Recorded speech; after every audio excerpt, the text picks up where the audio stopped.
आज की ताज़ा खबर सोने चांदी की कीमतों में गिरावट।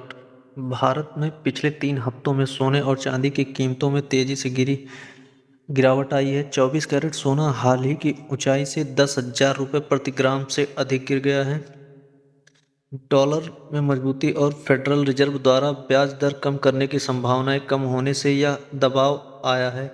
8 नवंबर को 24 कैरेट से सोना प्रमुख शहरों में 1,20,100 रुपये प्रति 10 ग्राम रहा, जबकि 17 अक्टूबर को यह 1,30,874 रुपये था। इस दौरान चांदी की कीमत भी 21,000 रुपये प्रति किलोग्राम गिरकर 1,69,230 रुपये से 1,48,275 रुपये हो गई है। डॉलर की मजबूती और फेड नीतियां। अमेरिकी डॉलर इंडेक्स 3 महीने की ऊंचाई पर है, जिससे अन्य मुद्राओं में सोना महंगा हो गया है। फेड चेयरमैन जेरोम पॉवेल ने कहा कि हो सकता है साल में यह आखिरी बार दरें घटे, जिससे दर कटौती की उम्मीदें कम हुई हैं।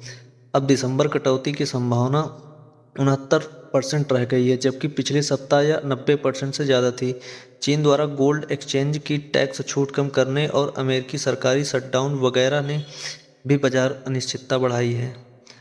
ऊंची कीमतों के चलते मांग घटी है। कीमतों में भारी उतार चढ़ाव का असर भारतीय खरीदारों पर पड़ा। वर्ल्ड गोल्ड काउंसिल के अनुसार जुलाई सितंबर तिमाही में भारत की सोने की पिछली साल के मुकाबले 16% घटी है, जबकि ज्वेलरी की मांग 31% कम रही है।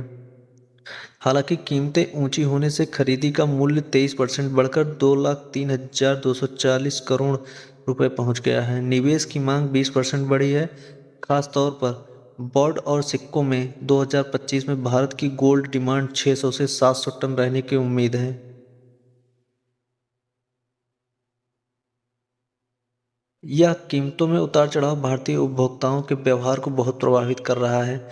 वर्ल्ड गोल्ड काउंसिल के अनुसार भारत में जुलाई सितंबर तिमाही में सोने की मांग 16% घटकर 209.4 टन रह गई है, जबकि आभूषण की मांग 31% घट गई है। हालांकि खरीद की मात्रा घटी। ऊंची कीमतों के चलते कुल खरीद का मूल्य 23% बढ़कर 2,03,240 करोड़ पहुंच गया है। यह भारतीय उपभोक्ताओं में सोने की दीर्घकालिक पूंजी के रूप में रखने की गहरी रणनीतिक प्रतिबद्धता को दर्शाता है।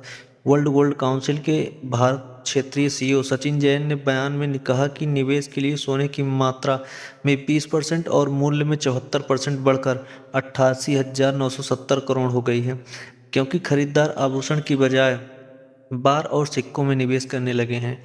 वर्ल्ड गोल्ड काउंसिल के मुताबिक 2025 में भारत की वार्षिक सोने की मांग 600 से 700 टन के बीच रहने की उम्मीद है, संभवतः ऊपरी सीमा के करीब। 2024 में भारत 802.8 टन की कुल मांग के साथ दुनिया में दूसरा सबसे बड़ा सोने का उपभोक्ता रहा, चीन के बाद।